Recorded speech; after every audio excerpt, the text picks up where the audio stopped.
ఎవరైనా సోషల్ మీడియాలో నీవు రేవంత్ రెడ్డి గురించి మాట్లాడితే పొద్దున 4 గంటలకే పోలీసులు జిల్లాడు ఇంటి ముందర. కరెక్టే కదా? ఆ పోలీసులకు కనీసం రేవంత్ రెడ్డికి బానిసలు అయిపోయారు, తొత్తులు అయిపోయారు. ఎన్ని రోజులుంటే నేను పోలీసు సోదరులకు నేను రియల్గా ఈరోజు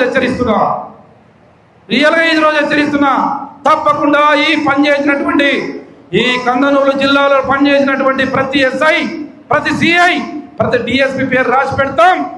ఎక్కడ పోయినా మీరు భూమి మీద ఉన్నా పైన ఉన్నా ఎక్కడ పోయినా వదిలిపెట్టే ప్రసక్తి లేదు మిమ్మల్ని. నేను ఇలా పోలీసు సోదరులు చెప్తున్నా, మీరు ఈ ప్రభుత్వం మళ్ళీ రాదు. ఈ రేవంత్ రెడ్డి ముఖ్యమంత్రి కాడు, కాంగ్రెస్ పార్టీ 20 ఏళ్ల వరకు ఇక్కడ కనపడే ప్రసక్తి లేదు. అనవసరంగా వాళ్ళ మాయ మాటలు నమ్మి మీ భవిష్యత్తును మీరు ప్రశ్నార్థకంగా చేసుకోమాకండి. నేను పోలీసు సోదరులంటే నాకు గౌరవం. అందరు పోలీసు వాళ్ళు అట్లుండరు, కొందరే ఉంటారు. ఆ కొందరికే నేను చెప్తున్నా, మీరు డాక్టర్ బిఆర్ అంబేద్కర్ రాజ్యాంగాన్ని రాసిన మహానుభావుడు. ఆ రాజ్యాంగానికి విరుద్ధంగా కాంగ్రెస్ పార్టీ కార్యకర్తగా మీరు పని చేయొద్దు. తస్మాత్ జాగ్రత్త అని నేను పోలీసు సోదరులు నేను హెచ్చరిస్తున్నా.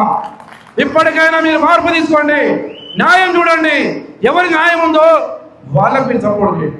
మాకు స్వేచ్ఛ లేదా? మాకు ప్రజాస్వామ్యంలో అంబేద్కర్ గారు రాసిన రాజ్యాంగంలో మాకు స్వేచ్ఛ లేదా? ఇది ప్రజాస్వామ్యం. ఎవరినైనా మాట్లాడవచ్చు, కానీ అసభ్యంగా మాట్లాడవచ్చు.